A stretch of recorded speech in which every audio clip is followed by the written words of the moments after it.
हे class. तो आज हम पढ़ने वाले हैं चैप्टर नंबर 1। ठीक है, रासायनिक अभिक्रिया एवं उसके मतलब समीकरण। ठीक है, तो रासायनिक अभिक्रिया सबसे पहले पढ़ेंगे। तो रासायनिक अभिक्रिया क्या होती है भाई?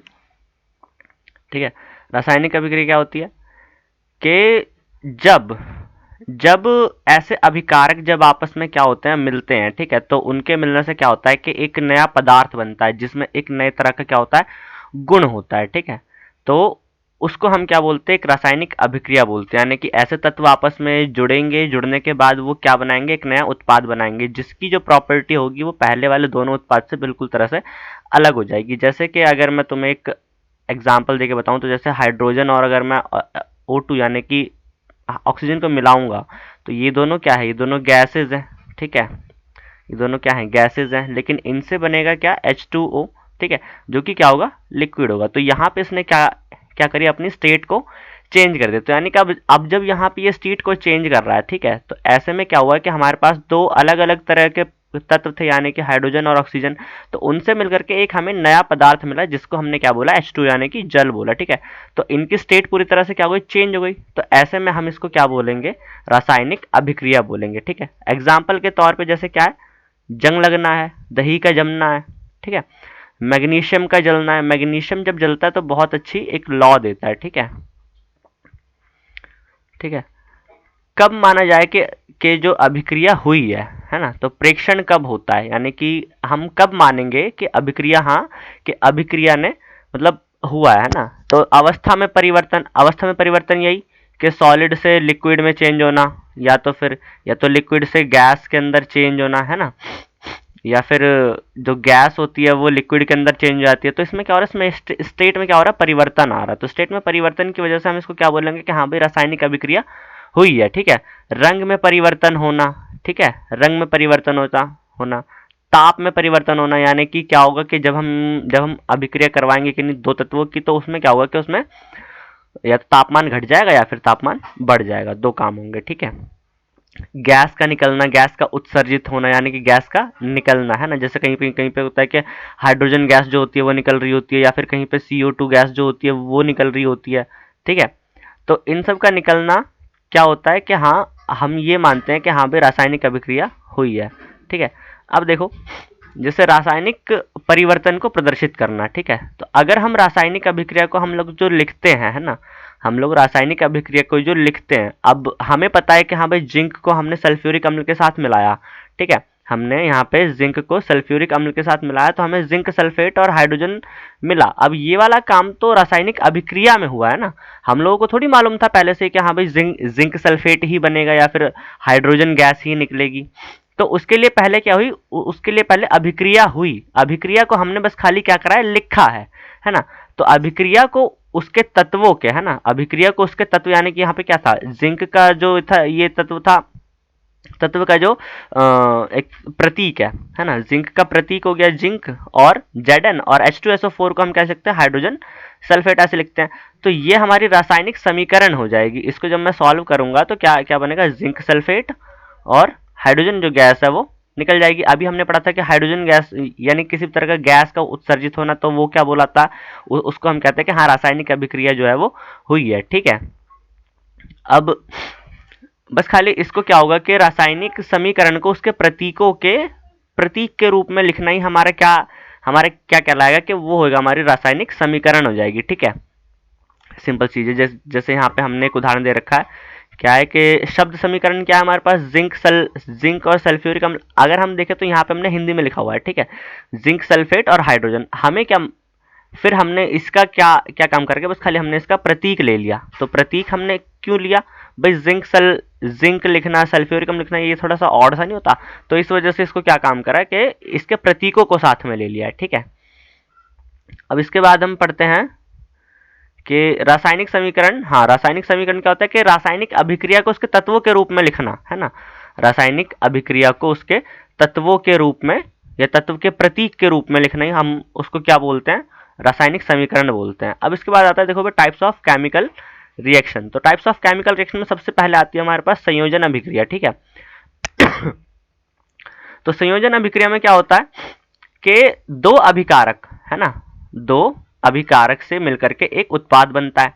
ठीक है, अभिकारक वो होते हैं जो किसी भी रासायनिक अभिक्रिया में भाग लेते हैं। ठीक है, जब वो किसी भी अभिक्रिया यानी कि कोई भी अगर रिएक्शन होगी तो रिएक्शन में क्या करेंगे, वो भाग लेंगे, तो उसको हम बोलते हैं अभिकारक। और उन दोनों से मिल करके जो बना है ना, उन दोनों से मिल करके जो बना, यानी हमें जो उत्पाद जो मिला है, इसकी जो प्रॉपर्टी होगी वो पूरी तरह से इन दोनों से क्या होगी, अलग होगी। तो इसको हम क्या बोलेंगे, उत्पाद बोलेंगे। यानी कि जब दो अभिकारक आपस में मिलते हैं या दो से ज्यादा अभिकारक आपस में मिलेंगे, तो अभिकारकों के मिलने से जो उत्पाद हमें मिलता है ना, जो भी पदार्थ हमें मिलेगा, या जो भी तत्व हमें मिलेगा, उसको हम क्या बोलेंगे, उत्पाद बोलेंगे। ठीक है, एग्जाम्पल के तौर पर जैसे कोयले का जलना।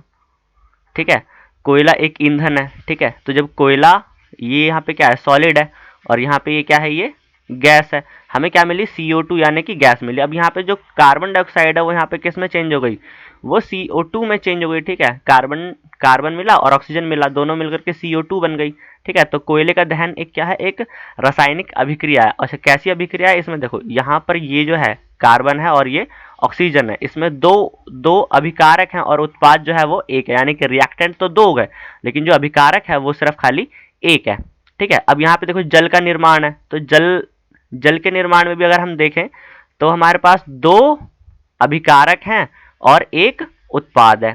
ठीक है, कैल्शियम ऑक्साइड हो गया। ठीक है, क्विक लाइम, इसकी अभिक्रिया जब हमने पानी के साथ कराई तो हमें क्या मिला, कैल्शियम हाइड्रोक्साइड मिला, जो कि स्लैग्ड लाइम होता है। ठीक है, इसको हम क्या बोलते हैं, क्विक लाइम।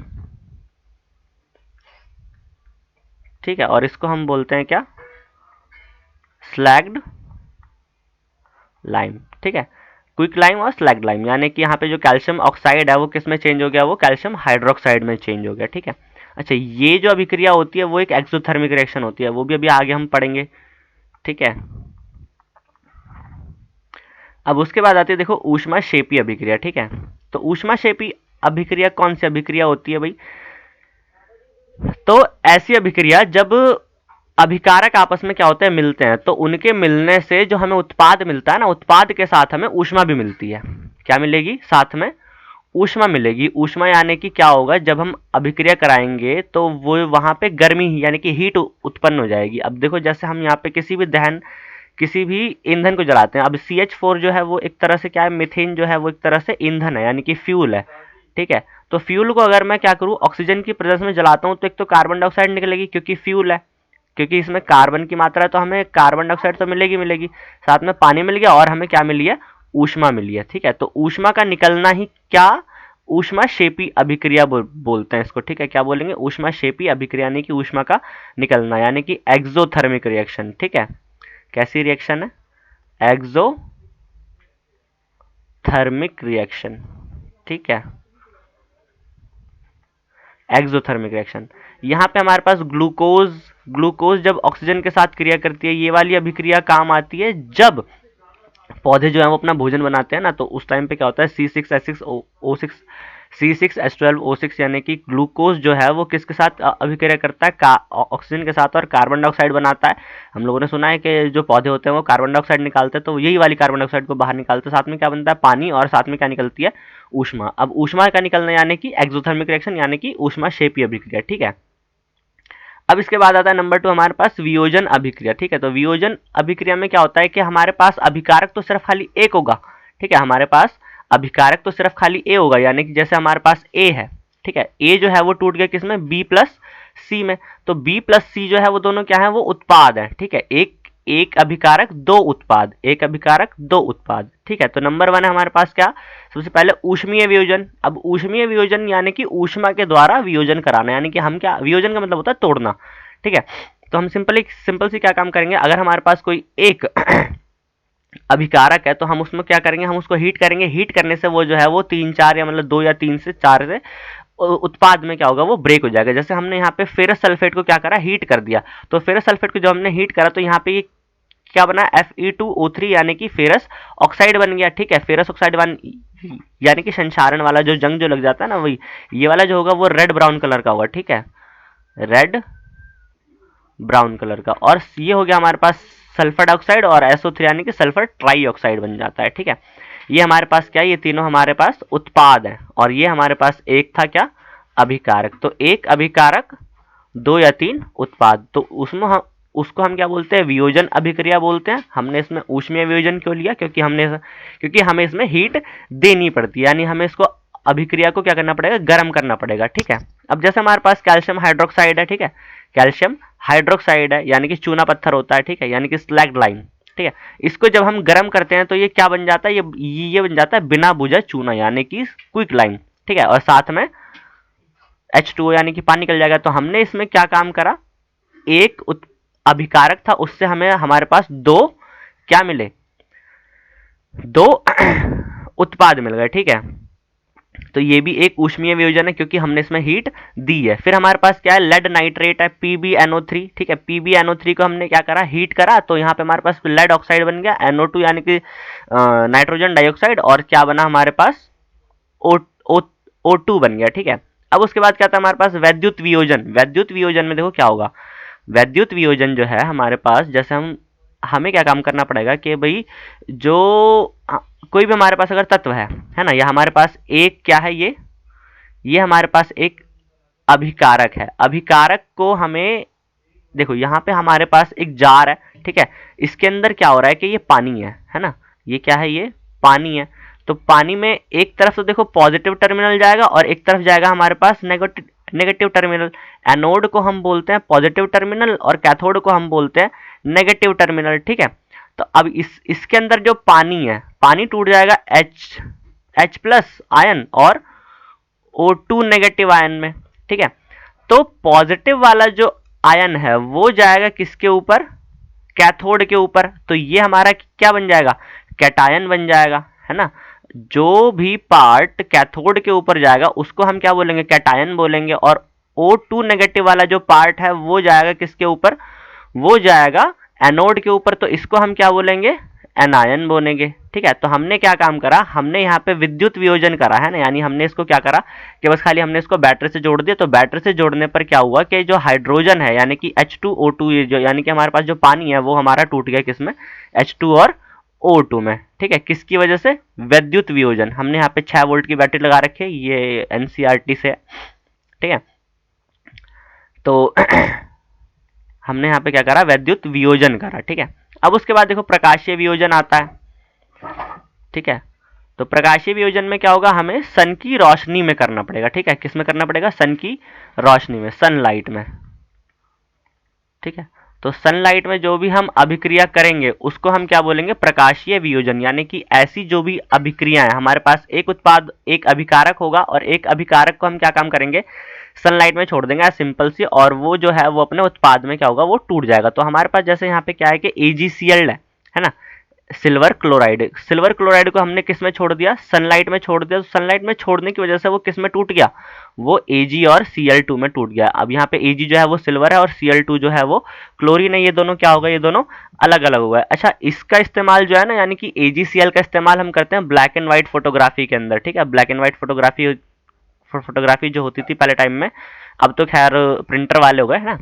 तो पहले टाइम में जो ब्लैक एंड व्हाइट फोटोग्राफी होती थी तो उसमें जो है AgCl यानी कि सिल्वर क्लोराइड का यूज करा जाता था। ठीक है, और इसी अभिक्रिया का इस्तेमाल होता था। ठीक है, इसको हम क्या बोलते हैं, ऊष्मा शोषी अभिक्रिया। अच्छा देखो, अब उसके बाद आती है ऊष्मा शोषी अभिक्रिया। ऊष्मा शोषी अभिक्रिया, ठीक है, तो ऊष्मा शोषी अभिक्रिया कैसी अभिक्रिया होती है, जो कि ऊष्मा को लेती है, यानी हमें ऊष्मा देनी पड़ती है। तो हर वियोजन अभिक्रिया में हम अगर हम देखें तो हम क्या कर रहे हैं कि ऊष्मा को दे रहे हैं। तो ऊष्मा शोषी अभिक्रिया कौन सी अभिक्रिया हो जाएंगी, वियोजन अभिक्रिया के अंदर ही एक पार्ट हो जाएगा जो कि हम क्या बोलेंगे, ऊष्मा शोषी अभिक्रिया। ठीक है, यानी जिसमें हमें हीट को देना पड़े, है ना, किसी भी अभिक्रिया को कराने के लिए हमें हीट को देना पड़े। तो ऐसी अभिक्रिया को हम क्या बोलेंगे, ऊष्मा शोषी अभिक्रिया बोलेंगे। अब इसके बाद आता है देखो भाई विस्थापन अभिक्रिया। तो विस्थापन अभिक्रिया में हमारे पास क्या होगा कि हमारे पास एक रिएक्टिविटी सीरीज होती है। ठीक है, तो रिएक्टिविटी सीरीज के अंदर देखो क्या होगा, रिएक्टिविटी सीरीज के अंदर ये हमारे पास potassium, sodium, calcium, magnesium, aluminium, zinc, ferrous यानी कि आयरन, है ना, ferrous iron, lead, hydrogen, copper, Hg यानी कि मरकरी, Ag सिल्वर, Au हो गया हमारे पास गोल्ड। तो इन सब में जैसे जैसे हम ऊपर की तरफ चलते हैं ना, तो हमारी जो रिएक्टिविटी है वो क्या होती है, वो इंक्रीज हो जाती है। ठीक है, यानी कि क्रियाशीलता, जिसको क्या बोलते हैं हम, क्रियाशीलता। तो क्रियाशीलता जो है वो क्या होती है, वो इंक्रीज हो जाती है। ठीक है, यानी कि बढ़ जाएगी। जैसे जैसे हम ऊपर की तरफ जाएंगे तो जो क्रियाशीलता है वो बढ़ जाएगी, और जैसे जैसे हम नीचे आएंगे क्रियाशीलता जो है वो घट जाएगी। ठीक है। तो इसका बड़ा सिंपल सा फंडा है कि जो ज्यादा अभिक्रियाशील पदार्थ होगा, यानी कि ज्यादा अभिक्रियाशील जो तत्व होगा, वो कम अभिक्रियाशील वाले तत्व को क्या करेगा, उसकी जगह से विस्थापित कर देगा, यानी कि हटा देगा, रिप्लेस कर देगा। ठीक है। अब जैसे अगर हमारे पास ये रिएक्शन है, यानी कि एग्जांपल है फेरस यानी कि आयरन है, उसकी अभिक्रिया हमने कराई है कॉपर सल्फेट के साथ। ठीक है। तो इस वाले में और इसमें देखेंगे हमारे पास जो फेरस है वो यहां पे देखेंगे तो ऊपर है, लेकिन जो कॉपर है वो क्या है, वो नीचे है। तो फेरस जो है वो ज्यादा अभिक्रियाशील हो गया, किसके मुताबिक, कॉपर के मुताबिक। ठीक है।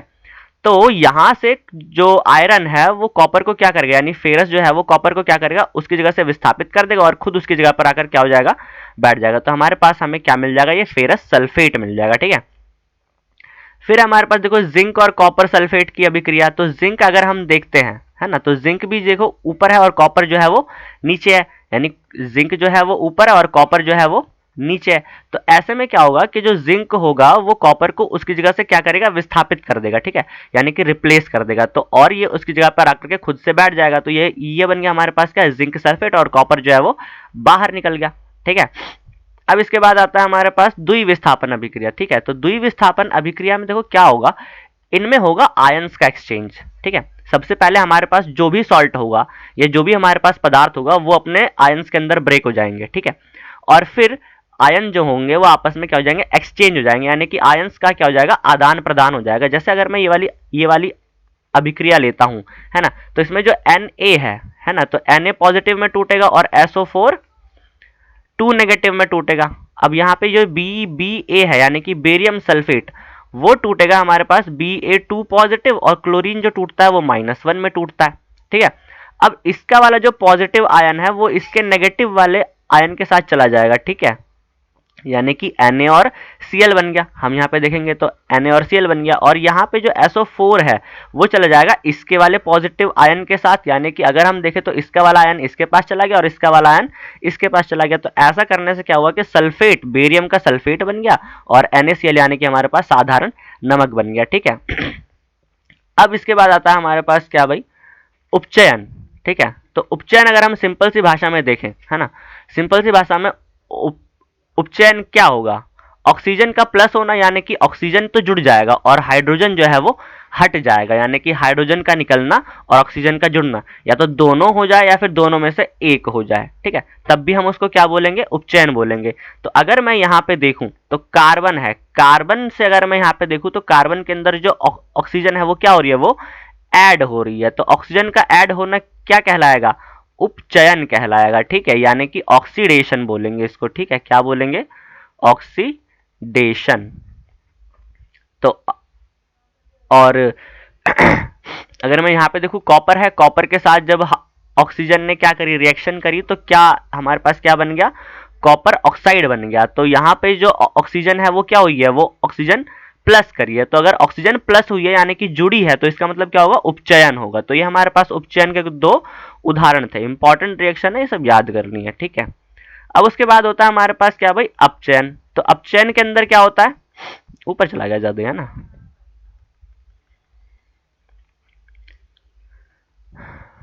अरे आजा, कहाँ भाग जाते हो बे। हाँ, ईरा। तो अपचयन देखते हैं। अपचयन में क्या होगा, देखो हमारे पास जैसे इस पहले वाले में जो ऑक्सीजन था वो क्या हुआ था, वो ऐड हुआ था। इसमें जो ऑक्सीजन है वो माइनस हो जाएगा, ऑक्सीजन जो है वो निकल जाएगा उसकी जगह से। तो अगर यहाँ से ऑक्सीजन निकल रहा है तो हाइड्रोजन क्या हो जाएगा, वो ऐड हो जाएगा। ठीक है, और ये निकल जाएगा। तो अगर हम यहाँ पे देखें इस वाली अभिक्रिया में, तो कॉपर यहाँ से यहाँ पे गया, इसमें से ऑक्सीजन जो है वो निकल गया। ठीक है, ऑक्सीजन जो है वो निकल गया। तो ऑक्सीजन का निकलना ही क्या कहलाता है, उपचयन कहलाता है। ठीक है। अच्छा, अगर अभी हम यहाँ पे देखें तो इसमें क्या हो रहा है, हाइड्रोजन में जो ऑक्सीजन है वो जुड़ गया, है ना। अगर कॉपर का देखें, कॉपर में तो ऑक्सीजन जो है वो निकल गया, लेकिन हाइड्रोजन में जो है वो ऑक्सीजन क्या हो गया, जुड़ गया। तो ऑक्सीजन का निकलना तो ऑक्सीडेशन हो गया, यानी कि उपचयन हो गया, है ना, उपचयन, उपचयन हो गया। और इसमें क्या हुआ है, इसमें हाइड्रोजन में ऑक्सीजन जुड़ गया, तो ऑक्सीजन का जुड़ना क्या, सॉरी गलत बता दिया, ऑक्सीजन का हटना तो अपचयन हो गया, ठीक है, अपचयन, ठीक है, ऑक्सीजन का हटना अपचयन और ऑक्सीजन का जुड़ना उपचयन, ठीक है। तो ऐसी अभिक्रिया जिसके अंदर दोनों रिएक्शन होती है, यानी कि उपचयन भी होगा और अपचयन भी होगा, यानी कि जब जब दोनों रिएक्शन हो जाए तब हम उसको क्या बोलेंगे, तब हम उसको बोलेंगे रिडॉक्स अभिक्रिया, ठीक है, तब हम उसको क्या बोलेंगे, रिडॉक्स अभिक्रिया। यहाँ पे बड़ा बड़ा लिखा है कि अभिक्रिया जिसमें उपचयन और अपचयन दोनों होते हैं, ठीक है, उसको रेडॉक्स अभिक्रिया बोला जाता है। तो रेडॉक्स अभिक्रिया क्या होगी, जिसमें अपचयन भी होगा और उपचयन दोनों होगा, तो उसको हम क्या बोलेंगे, रेडॉक्स अभिक्रिया बोलते हैं, ठीक है। कोई ज्यादा हार्ड नहीं है, सिंपल है, बहुत सिंपल है, ठीक है। अब इसके बाद आता है देखो संसारण। संसारण क्या होता है, संसारण सिंपल सी भाषा में बोलेंगे कि ऑक्सीडेशन होना होता है, ठीक है। अगर कोई भी हमारे पास मटेरियल है या कोई भी हमारे पास धातु है या कोई भी हमारे पास तत्व है ना, कोई भी पदार्थ है, अगर वो संसारित हो रहा है तो इसका मतलब क्या हो रहा है कि वो ऑक्सीजन या फिर नमी के संपर्क में आ रहा है, ठीक है। तो संपर्क में आने पर किसके, नमी के या फिर ह्यूमस के संपर्क में आने पर क्या होता है कि वो जो होती है वो संसारित हो जाती है और कमजोर हो जाती है, ठीक है। देखो क्या लिखा हुआ है, धातु अम्ल ऑक्सीजन और आर्द्रता के संपर्क में आने पर ऊपरी परत जो है उसकी कमजोर या फिर संसारित हो जाती है, ठीक है। तो इसका सिंपल सा बात है ना, इस ये जो है ये सिंपल सी बात है कि जब कोई पदार्थ जो है वो नमी की या फिर ऑक्सीजन की या फिर अम्ल की संपर्क में आएगा, यानी कि उसके कांटेक्ट में आएगा, तो वो क्या हो जाएगा, वो संसारित हो जाएगा। अगर हम इसको देखें तो पहला है कैसे, जंग लगना, चांदी के ऊपर काली परत का चढ़ना, ठीक है, तांबे के ऊपर हरी परत का चढ़ना, तो ये सब क्या, ये सब है जंग लगना, ठीक है। जंग लगना है मतलब संसारित होना, ठीक है। तो इससे क्या होता है, उसकी जो ऊपरी परत होती है वो खराब हो जाती है, ठीक है। अब इसका बचाव होता है, बचाव कैसे करेंगे, इसमें दिया हुआ है यशद लेपन, ठीक है। तो हम क्या करते हैं, यशद लेपन। अब यशद लेपन के अंदर क्या क्या चीज होंगी कि हम जब जो भी हमारे पास धातु होगा या जो भी हमारे पास मटेरियल होगा उसके ऊपर हम क्या करेंगे, एक पेंट चढ़ा देंगे। अब वो पेंट हो या तो सिंपल पेंट हो गया, जिससे क्या हो कि जो मटेरियल है वो पानी के कांटेक्ट में या फिर जो नमी के कांटेक्ट में है वो ना आए, या फिर क्या हम करेंगे, क्या भाई, विद्युत लेपन। विद्युत लेपन में क्या होता है कि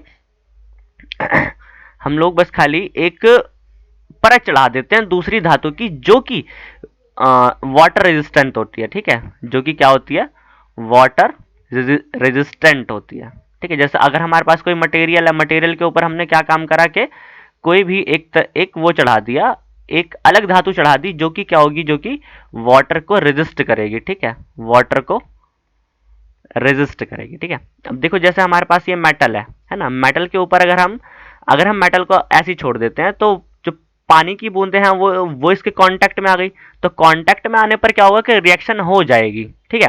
जो मेटल है वो क्या हो जाएगा, वो संसारित हो जाएगा, ठीक है।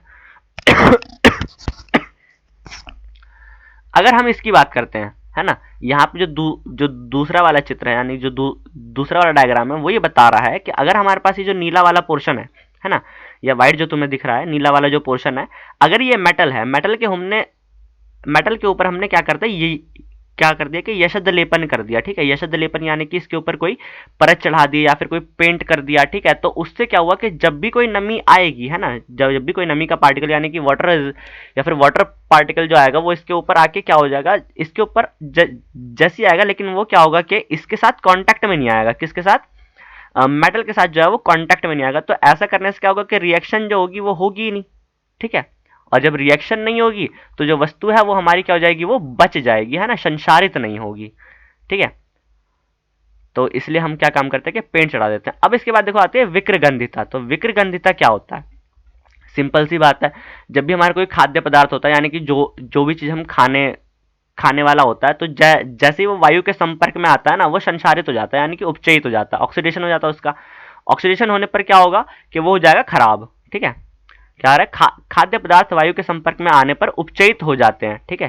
क्या हो जाते हैं, उपचयित हो जाते हैं, जो कि खराब हो जाते हैं, जैसे फफूंद लग जाती है ना, या फिर हम बोलते हैं ना कि सील गए, जैसे मुरमुरे हो गए तो वो क्या होते हैं, वो सील जाते हैं, या चिप्स होते हैं तो चिप्स जो अगर हम फाड़ कर थोड़ी देर रख दे तो वो क्या होता है, वो सील जाते हैं, चिप्स जो होते हैं वो खराब हो जाते हैं, ठीक है, फिर उनको खाने का मन नहीं करता, 10 रुपये बेकार हो जाते हैं, ठीक है।